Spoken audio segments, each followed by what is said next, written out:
రవికిరణ్ గారు మ్యూట్లోకి వెళ్ళండి సార్. రవికిరణ్ గారు మీరు ఆడియో మ్యూట్లోకి వెళ్ళి చూడండి.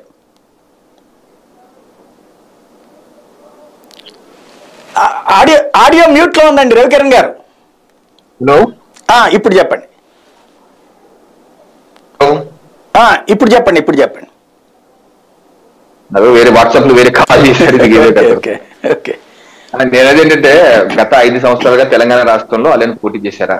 2019 నుంచి 19 పార్లమెంట్ ఎన్నికల నుంచి రీసెంట్ గా అసెంబ్లీ ఎన్నికల వరకు ఏ స్థాయి ఎన్నికల్లోనూ పోటీ చేయలేదు. అలాగే కర్ణాటకలో వాళ్ళకి బేస్ ఉంటే ఆ పార్టీ అయినా పోటీ చేశారా? లేకపోతే తమిళనాడులో బేస్ ఉంటే అక్కడైనా పోటీ చేశారా? కేరళలో బేస్ ఉంటే ఎక్కడ పోటీ చేశారా? ఎక్కడ బేస్ ఉంది? ఎక్కడ సౌత్ ఇండియాలో వాళ్ళు ఒక చక్రం చెప్పగలరు?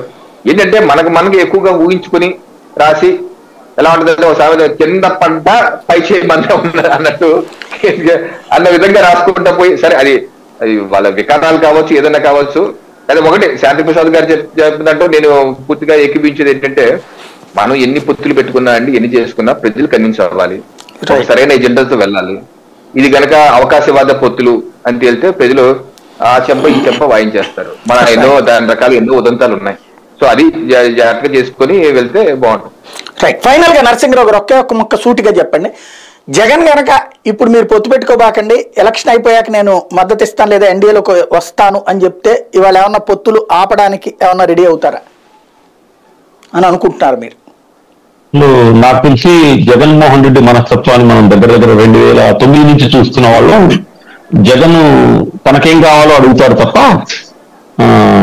మీరు పొత్తు పెట్టుకోకండి అని చెప్పేసి చెప్తాడు అని నేనైతే అనుకోవట్లేదండి.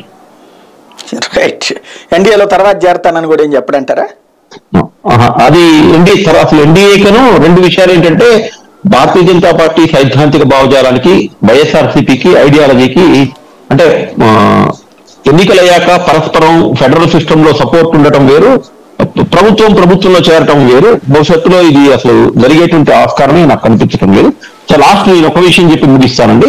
ఇప్పుడు రద్దు కాబోతున్నటువంటి లోక్సభలో దక్షిణాది రాష్ట్రాలకు సంబంధించినటువంటి దాంట్లో కూడా కాంగ్రెస్ పార్టీ కంటే బీజేపీకి లోక్సభ సభ్యులు ఎక్కువగా ఉన్నారు.